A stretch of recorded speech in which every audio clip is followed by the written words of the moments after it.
नमस्कार, आप देख रहे हैं हर खबर। मैं हूं आपके साथ जागृति। रुक कर लेते खबरों का। राज्यसभा की 2 सीटों के लिए हुए चुनाव के नतीजे घोषित हो गए हैं, जिसमें एक पर बीजेपी के प्रत्याशी कृष्णलाल पवार तो दूसरी सीट पर निर्दलीय उम्मीदवार कार्तिकेय शर्मा जीत गए। इसके बाद सीएम मनोहर लाल ने दोनों को बधाई दी तो उन्होंने कहा कि उम्मीदवारों की सफलता लोकतंत्र की जीत है। हमारे महान राष्ट्र के विकास में उनकी नई जिम्मेदारियों के लिए उन्हें मेरी शुभकामनाएं। आपको बता दें कि कार्तिकेय शर्मा को 2966 और कांग्रेस के अजय माकन को 2900 वोट मिले हैं।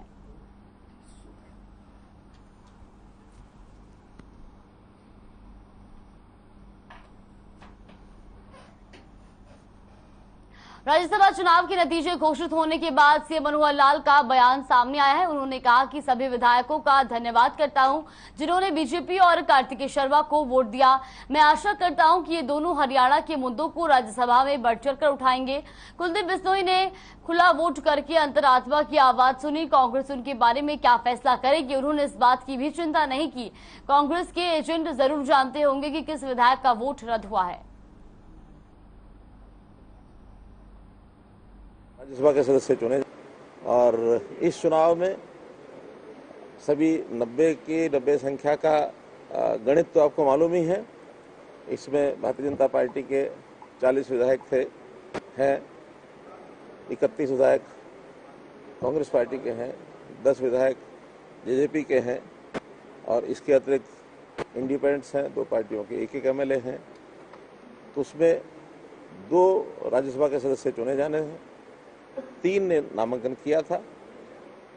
तो उसके लिए मैं ऐसे सब विधायकों का जिन्होंने भारतीय जनता पार्टी का कैंडिडेट श्री कृष्ण पवार जी और हमारे इंडिपेंडेंट कैंडिडेट श्री कार्तिकेय शर्मा जी, इन दोनों को चुना है और सफलता दिलाई है, ऐसे सभी विधायकों को मैं हृदय से धन्यवाद देता हूं।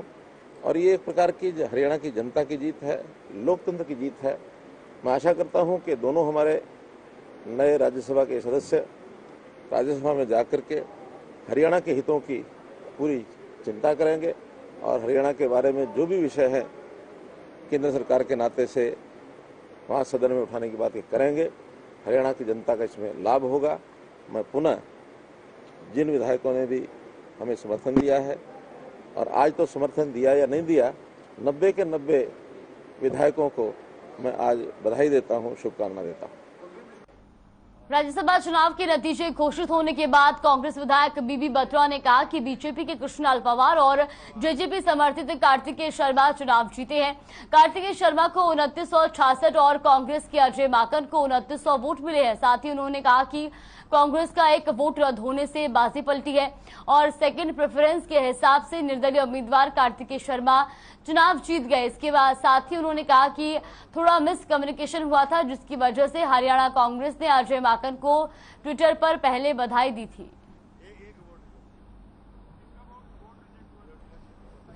बीजेपी के candidate Krishnalal Pawar first preference में जीते हैं और सेकंड प्रेफरेंस के अंदर कार्तिकेय शर्मा जीते। दोनों का मार्जिन बहुत बड़ी थिन मार्जिन है और कैलकुलेशन में थोड़ा सा पावर जो अलॉट होती है वोट की, उसमें सिर्फ 34 का फर्क है। सर, कांग्रेस के कोई वोट रिजेक्ट हुए हैं? एक वोट रिजेक्ट हुआ। किसका वोट रिजेक्ट हुआ? ऐसे थोड़ा पता लग सकता है। क्रॉस वोटिंग हुई है सर कांग्रेस की? क्रॉस वोटिंग वो थोड़ा सा काउंटिंग में कंफ्यूजन था एक्चुअली, और कोई बात नहीं उसके लिए। हाँ, नहीं, वो थोड़ी सी ना बैठते हैं ना तो कैलकुलेशन जब करते हैं ना उसमें थोड़ी सी मिस कैलकुलेशन, क्योंकि उसमें एक वोट इनवैलिड हुआ था, वो एक्चुअली उसमें टोटल में काउंट हो गया कि 30 इनवैलिड कांग्रेस 2900 पावर मिली उनको और उसको 2934 पावर मिली है। हाँ, कार्तिक पवार के 2900 कुछ। राज्यसभा चुनाव में जीत के बाद निर्दलीय उम्मीदवार कार्तिकेय शर्मा ने बयान देते हुए कहा कि जिताने के लिए सभी का धन्यवाद। इसके अलावा कार्तिकेय शर्मा ने सीएम मनोहर लाल और डिप्टी सीएम दुष्यंत चौटाला का भी धन्यवाद किया और कहा कि मैं हरियाणा के लिए अच्छा काम करना चाहता हूं, राज्यसभा में हरियाणा की आवाज रखूंगा।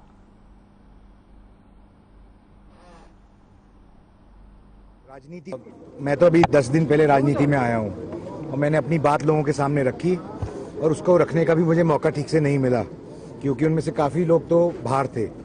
लेकिन जिन्होंने वोट दी और जिन्होंने वोट नहीं दी, मैं दोनों का धन्यवाद करना चाहता हूँ क्योंकि ये मेरी एक शुरुआत है राजनीति में और राजनीति से ज़्यादा मेरी लोगों की सेवा करने में मैं हरियाणा के लिए, हरियाणा के लोगों के लिए, प्रदेश के लिए, युवाओं के लिए अपने अनुभव से और अपने बड़े बुजुर्गों भाइयों के आशीर्वाद से काम करना चाहता हूँ, अच्छा काम करना चाहता हूँ। मैंने कहा माननीय मुख्यमंत्री जी का और सारी पॉलिटिकल पार्टीज का, दुष्यंत चौटाला जी का, जेजेपी का, सारे इंडिपेंडेंट कैंडिडेट्स का, भारतीय जनता पार्टी का, हर उस व्यक्ति का जिसने मेरे साथ खड़े होकर मेरे 10 दिन के अंदर मुझे अपनी बात लोगों तक पहुंचाने का मौका दिया और मुझे जीत।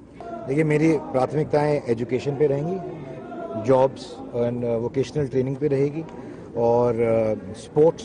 हरियाणा एक एरिया है जिसके ऊपर मैं 3-4 मुद्दों पे काम करना चाहता हूँ जिसपे मेरा अपना अनुभव भी है और मैंने पिछले 15-20 साल में काफ़ी काम किया भी है इस एरिया में और मैं हरियाणा की आवाज़ रखना चाहता हूँ राज्यसभा में। मुझे नहीं लगता कि हरियाणा की आवाज़ राज्यसभा में उस तरीके से रखी जाती है जिस तरह से रखी जाना चाहिए और हक और हकूक़ की लड़ाई लड़नी चाहिए।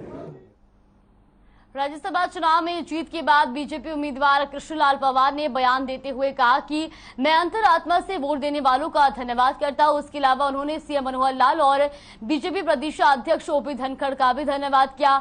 वहीं उन्होंने कहा कि देश का हर नागरिक चाहता है हमारा देश सुरक्षा की दृष्टि और विकास की दृष्टि से आगे बढ़े और सबकी निगाहें पीएम मोदी पर है। साथ ही कहा कि कांग्रेस के लोगों को आंकड़े समझ नहीं आए।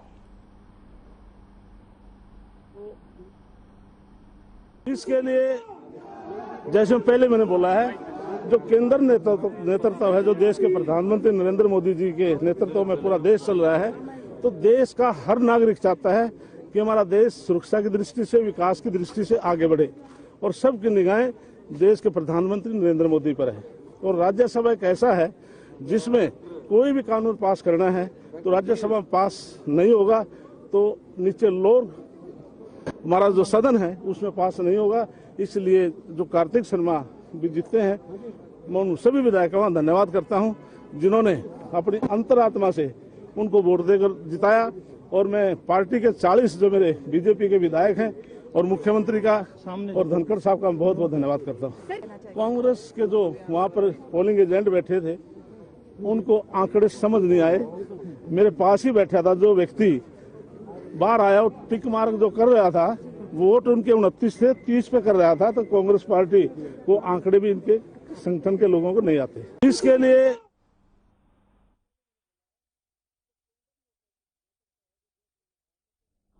शिक्षा मंत्री कंवरपाल गुर्जर ने बयान देते हुए कहा कि किस तरह से हालात बदले और बीजेपी की पहली सीट कृष्णलाल पवार ने आसानी से जीत ली, जबकि दूसरी सीट पर निर्दलीय उम्मीदवार कार्तिकेय शर्मा को जेजेपी और निर्दलीय प्रत्याशियों का विधायकों का समर्थन था। इसके अलावा बीजेपी ने अपने सरप्लस वोट कार्तिकेय शर्मा को दिए, जिसके चलते उनकी विजय हुई। उन्होंने कहा कि ये लोकतंत्र की विजय है और दोनों उम्मीदवार हरियाणा के हैं, एक अंबाला से, दूसरा पानीपत से, दोनों का हरियाणा को लाभ मिलेगा। वहीं कंवरपाल गुर्जर ने कहा कि कांग्रेस ने कोई कार्यशाला नहीं रखी थी, उन्होंने केवल अपने विधायकों को छुपा कर रखा था।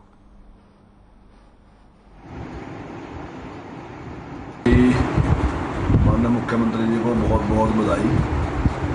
उन्होंने जिस प्रकार से नीति बनाई, आपका मीडिया तो बहुत ही कह रहा था कि ट्रेनिंग की क्या जरूरत है, ट्रेनिंग के लिए लेके देखते शायद कोई घबराहट है, लेकिन माननीय मुख्यमंत्री ने हर उसकी एक स्ट्रेटेजी बनाई कि कौन वोट किसको डालेगा और ये बिल्कुल स्ट्रेटेजी बनाया गया किसने किसको वोट देनी और किसने डबल वोट देनी, मतलब सेकंड चॉइस किसने देनी, किसने सेकंड चॉइस नहीं देनी। ये सारा कुछ हमने बैठ के वहाँ फाइनल किया था और उसी के आज परिणाम है।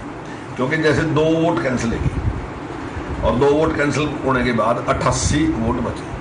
1 वोट की जो वैल्यू है वो 100 है और जो 100 वैल्यू है तो इसलिए 8800 वोट बन गए। अब जीतने के लिए क्या चाहिए? जीतने के लिए चाहिए 1/3 से ज्यादा और 1/3 से ज्यादा बढ़ता है 2934। अगर 2934 वोट मिलती है तो कैंडिडेट जीत जाता है। तो इसमें राज्यसभा की वोट में एक स्पेशल ये है कि मान लीजिए अगर आपकी सेकंड चॉइस है तो आपको कुछ करना नहीं पड़ेगा, आपका वोट स्वयं ही ट्रांसफर हो गया दूसरी जगह चले।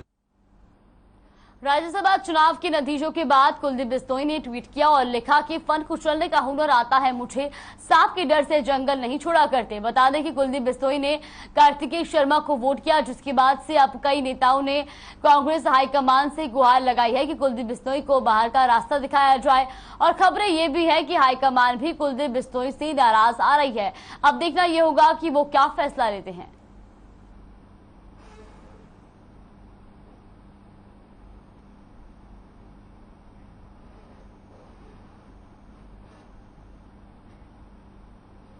राज्यसभा चुनाव के नतीजों के बाद पूर्व मंत्री कैप्टन अजय यादव ने ट्वीट किया। उन्होंने ट्वीट कर लिखा कि जब पार्टी बड़े नेताओं के बेटों को बिना संघर्ष किए हुए कांग्रेस वर्किंग कमेटी का मेंबर बना देगी, उनको राज्यसभा में भेज देगी, तो वो पार्टी की विचारधारा को भूलकर केवल अपनी व्यक्तिगत स्वार्थ की राजनीति करेंगे। ये बात पार्टी हाईकमान को समझनी पड़ेगी। इसके अलावा उन्होंने दूसरे ट्वीट में लिखा कि ये कमेंट उन्होंने उन राजनेताओं के लिए बेटों के बारे में लिखा है जो पार्टी के उच्च पद लेने के बाद भी पार्टी को छोड़ जाते हैं, मसलन ज्योतिरादित्य सिंधिया, कुलदीप बिश्नोई और आरपीएन सिंह आदि। उन्होंने तो आपको बता दें कि कैप्टन अजय यादव ने ये ट्वीट कर निशाना साधा है।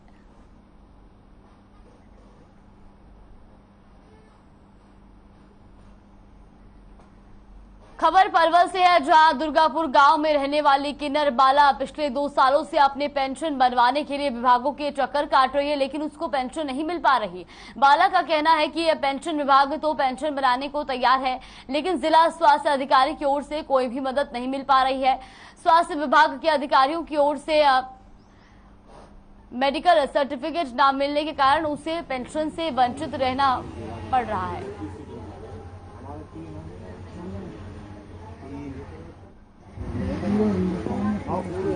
लड़की की पेंशन के बारे में हम करीब 2 साल से घूम रहे हैं सर। पलवल गए, डीसी ऑफिस गए, नूह गए, रोहतक गए, सब जगह मेडिकल सर्टिफिकेट ही नहीं बनता उनका। क्या समस्या आ रही, क्यों नहीं बन पा रहा? समस्या ये आ रही है, सीएमओ सर कह देते हैं गाइडलाइन नहीं है हमारे पास, जबकि कुरुक्षेत्र में थाने सर में 2 पेंशन बनी हुई है MRI करके। वहाँ गाइडलाइन कहाँ से आ गई, यहाँ गाइडलाइन क्यों नहीं है? डीसी सर से मिले, डीसी सर ने गाइडलाइन के लिए बोल दिया। CTM मैडम से करीब हम 1 महीने मिले, उन्होंने मेहनत तो काफ़ी की, लेकिन उनसे भी कोई गुजारिश नहीं हुई। हमने लेटर भी भेजे, CM साहब के ट्विटर पे कई बार लेटर भेजे, CM विंडो लगाई, लेकिन कहीं से कोई जवाब नहीं आया। सर मेरी पेंशन नहीं बन पा रही है। मैं पेंशन विभाग में गई हूँ और मैं कोर्ट मतलब हॉस्पिटल में भी गई थी। डॉक्टरों ने मेरा सर्टिफिकेट मांगा था। 2 साल हो गए घूमते घूमते और मेरी कोई सुनवाई नहीं कर रहा है। जब पेंशन विभाग वालों ने आपको क्या कहा कि डॉक्टर के पास जाओ? हाँ सर, डॉक्टर के पास जाओ, सर्टिफिकेट। तो बड़े डॉक्टर के पास, कौन से डॉक्टर के पास गए थे? सिविल अस्पताल में? सिविल हॉस्पिटल गए। CMO अधिकारी से मिले थे आप? मिले थे जी। तो क्या बोले? उन्होंने बोला हमारे पास वो नहीं है, गाइडलाइंस वगैरह कुछ बताया? हाँ, गाइडलाइन नहीं है। हाँ। और इसलिए हॉस्पिटल में जाते जाते 2 साल हो गए सर, घूमते घूमते मुझे मेरी पेंशन बंद नहीं पा रही है। मुझे मेरे गरीब आदमी हूँ जी, झाड़ू पोछा करके गुजारा कर रही हूँ, मेरी भी पेंशन बंद। गुरुग्राम के पौष इलाके सेक्टर 29 में 37 साल के युवक को सर्विस गर्ल से रिलेशन बनाना महंगा पड़ गया। बता दें कि एक महिला ने पहले तो युवक को सोशल मीडिया से फंसाया और फिर उससे ओयो रूम में मिलने के लिए बुलाकर संबंध बनाए। वहीं महिला ने फिजिकल रिलेशन का वीडियो बनाकर पीड़ित युवक को अपने साथियों के साथ मिलकर बेरहमी से पीटा। वहीं सेक्टर 29 पुलिस ने इस गंभीर मामले में पीड़ित युवक की शिकायत पर वारदात में शामिल 2 युवकों को गिरफ्तार कर मामले की तफ्तीश शुरू कर दी है।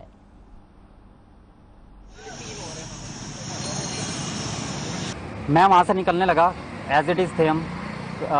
मैं निकलने लगा तो उसने मैसेज ड्रॉप किया, पता नहीं फ़ोन किया, बाथरूम में जाके गेट पर नॉक नॉक की आवाज़ होनी स्टार्ट हुई। तो मैं फ्रीली माइंड था कि ऐसा कुछ नहीं है, कोई आया होगा। उसने गेट खोला, 3 लड़के एकदम से एंटर हुए और मेरे को आते ही साथ मारना स्टार्ट कर दिया। मेरे मुंह में चद्दर दिली और उल्टा गिर के मेरे को पूरा उन्होंने मारना स्टार्ट कर दिया। मेरे मुंह पे नहीं मारा, मुंह पे थप्पड़ मारे, बाकी पेट में मुक्के वगैरह सब कुछ मारा।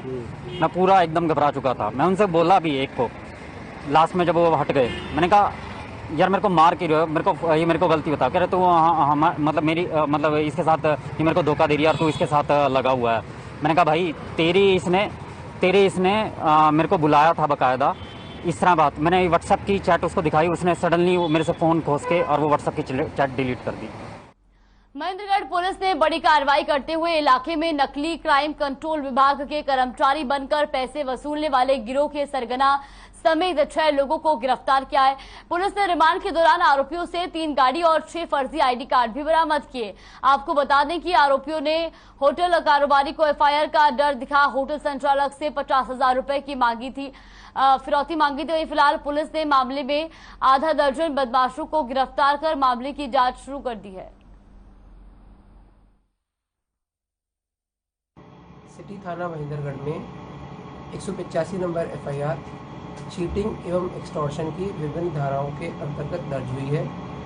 यह धारा एक होटल ओनर की शिकायत पर दर्ज हुई थी, जिसमें विदित हुआ था कि कुछ लोग फेक क्राइम कंट्रोल ऑर्गेनाइजेशन आदि बना के लोगों से, होटल ओनर से एक्सटॉर्शन कर रहे हैं। ये इस बिना पर कि वो पुलिस की मदद कर रहे हैं। अलग अलग होटल से उन्होंने कुछ पैसे लिए, तो हमने यह विदित होने के बाद में एसपी साहब के मार्गदर्शन में जो मुलजिम हैं उनके ठिकानों पर रेड। पलवल के होटल में सीआईए टीम ने बड़ी कार्रवाई करते हुए 184.550 किलोग्राम गांजा समेत 3 नशा तस्करों को गिरफ्तार किया, जिसकी अंतर्राष्ट्रीय मार्केट में कीमत करीब 50 लाख रुपए है। आपको बता दें कि आरोपी गांजा को विशाखापट्टनम से सेफ्टी टैंक में छुपा कर ला रहे थे। होटल सीआईए और एंटी नारकोटिक सेल के प्रभारी निरीक्षक जंगशेर सिंह ने बताया कि उनकी टीम लगातार नशीला पदार्थ तस्करों पर अंकुश लगाए हुए है। इससे पहले भी उन्होंने करोड़ों रुपए की कीमत के नशीले पदार्थ बरामद किए हैं और नशे के सौदागरों को जेल भेजा है।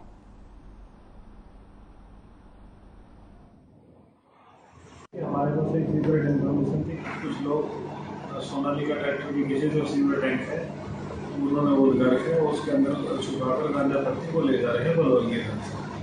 तो हमने सीक्रेट इन्फॉर्मेशन उन्होंने नाकाबंदी की अपने सीआईए स्टाफ के सामने और मुखबर की सूचना के ऊपर हमने उसको काबू किया।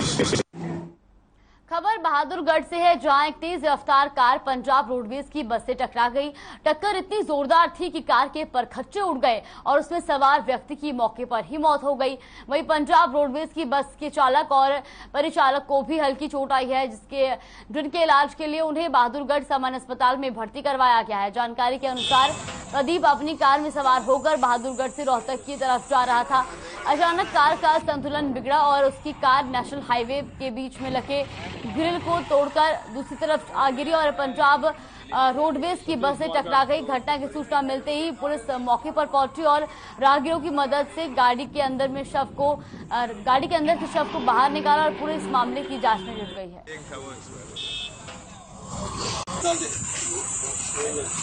गाड़ी अपनी स्विफ्ट डिजायर है जो बहादुरगढ़ से रोहतक की साइड जा रही थी, तो अपने रोड टोल के पास शायद नींद आने के कारण या किसी अन्य कारण ये एक्सीडेंट हुआ। जो गाड़ी कूद कर रॉन्ग साइड आ गई ऊपर से कूद के, और उसमें जो है अपनी जो पंजाब रोडवेज की बस है उसके साथ इसके आमने सामने टक्कर हुई, जिसमें गाड़ी चालक है उसकी मौके पर ही मौत हो गई और बस का नियंत्रण अगर कम से कम 50-100 मीटर बाद होती है। बस की सभी सवारियां, ट्रैक्टर ड्राइवर सभी सेफ है। कुरुक्षेत्र विकलांग विकास एवं कल्याण ट्रस्ट के पदाधिकारियों ने शुक्रवार को शुगर फेड हरियाणा चेयरमैन एवं शाहबाद विधायक रामकरण काला के निवास पर धरना प्रदर्शन किया। उन्होंने अपनी मांगों को लेकर विधायक के प्रतिनिधि मंडल के मार्फत मुख्यमंत्री मनोहर लाल के नाम ज्ञापन सौंपा।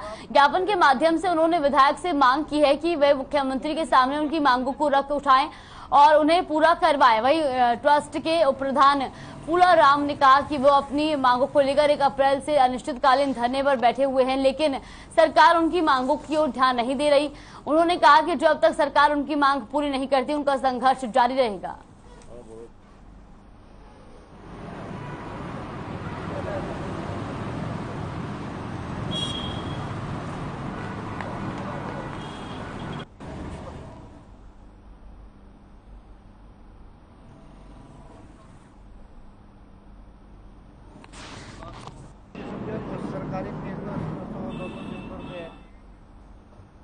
खबर फरीदाबाद से है, जहां मोहना गांव स्थित सरकारी स्कूल की निर्माणाधीन बिल्डिंग में घटिया सामग्री का इस्तेमाल किया जा रहा है। दरअसल आपको बता दें कि निर्माणाधीन सरकारी स्कूल की बिल्डिंग में घटिया मटेरियल इस्तेमाल करके ठेकेदार, जेई और एसडीओ सरकार को लाखों रुपए का चूना लगा रहे हैं। स्कूल की दीवारों में लाल पीली तरह की ईंटों का इस्तेमाल किया जा रहा है और जिससे आने वाले दिनों में कोई भी बड़ा हादसा हो सकता है।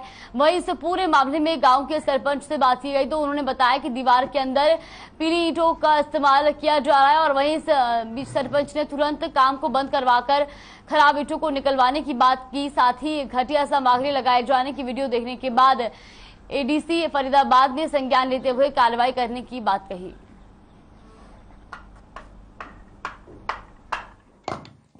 मेरे पास आई है अभी, जैसे वीडियो वगैरह भेजी है तो मैंने उसको डीपीसी को भेज दी है, जो एसएसए का काम देखते हैं, जिनके थ्रू ये बन रहा है, और उस पर जेई एसडीओ से भी पूछा जाएगा और आगे फिर एक्शन के लिए लिखेंगे। बिल्कुल जी, कार्रवाई तो जेई एसडीओ है, ये चेक करेंगे, डीपीसी देख रहे हैं और हम भी चेक करेंगे। फिर तो पीली ईंट तो नहीं लगेगी ना, हम मिक्सिंग तो है ईंटों में। अच्छा, हाँ, और जो भी गलत माल है उसे वापस करवाएंगे और जो भी ये लग रहा है इसे भी वापस कराएंगे। दीवार में जो भी सरकार बढ़िया माल के पैसे दे रही है, बढ़िया ही माल लगाएंगे। तो अब ये आपने देखा कैसी कैसी ईंटें लग रही हैं? ना, मिक्स तो है इसमें, मिक्स है। हाँ, मिक्स। इस तरीके का भ्रष्टाचार पर कंट्रोल करना चाहते हैं, इसमें तो विजिलेंस जांच होकर के एफआईआर होनी चाहिए और उन जनप्रतिनिधि जो इसके संरक्षक हैं उनको भी इसमें लपेटे में लेना चाहिए, जिससे कि लोगों को पता तो लगे जो भ्रष्टाचार की लिमिट है वो इस तरीके से क्रॉस हो चुकी है कि हर चीज में भ्रष्टाचार इस टाइम पे पूरा चरम सीमा पे है। ठेकेदार भी ये कहता है कि ऐसे पत्रकार बहुत सारे घूमते हैं, कोई बात नहीं, हम सेटिंग करके सारा काम करते हैं। क्या लगता है, क्या दिखाना चाहता है ठेकेदार? किसको संरक्षण, किसका संरक्षण? देखिए, जब संरक्षण अगर वो कह रहा है तो गारंटी की बात है, जनप्रतिनिधियों के बगैर संरक्षण नहीं होता। कुछ कहेंगे? देखिए, ये अभी आपके द्वारा जैसे संज्ञान में लाया गया है, इसमें मैं यही कहना चाहूँगा कि इसमें नियमानुसार समुचित कार्रवाई करेंगे। इससे पहले ये हमारे संज्ञान में नहीं था। इसमें कुछ सैम्पलिंग अगर करानी है, इंस्पेक्शन करानी है या और कुछ कराना है, वो पूरा उसका किया जाएगा, उसको ऑफिशियली टेकअप किया जाएगा और इसमें जो भी अगर कोई गलती है, कोई कमी है मटेरियल में या फिर निर्माण कार्य में कोई कमी है तो वो उसका पूरा जो है ठीक किया जाएगा और समुचित कार्रवाई किसी भी प्रकार की जो बल्लभगढ़ में मुख्यमंत्री अंत्योदय परिवार उत्थान रोजगार मेले का आयोजन किया गया, जिसमें 300 लाभार्थियों को मेले में आमंत्रित किया गया, जिसमें कई बैंकों के साथ साथ कई कंपनियों ने हिस्सा लिया ताकि अधिक से अधिक लोगों को इस रोजगार मेले का लाभ मिल सके। वहीं नोडल अधिकारी प्रदीप कुमार ने कहा कि सरकार की ये मुहिम काफी अच्छी है, लोगों को अपने स्तर पर काम करने का मौका मिल रहा है।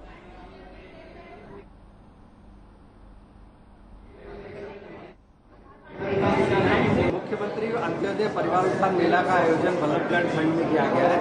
यहाँ में 41 ग्राम पंचायतों से 300 बेनिफिशियरी बुलाए गए हैं, जिनमें से अब तक 120 लाभार्थी ऑलरेडी पहुँच चुके हैं और जो डिफरेंट डिपार्टमेंट्स की स्कीम्स का लाभ ले रहे हैं हमारा, जिसमें से लगभग 150 परिवार यहाँ अब तक पहुँच चुके हैं और जिन परिवारों की आय 1,80,000 से कम है उनकी आय को बढ़ाया जा सके, यही मुख्यमंत्री जी की सोच है।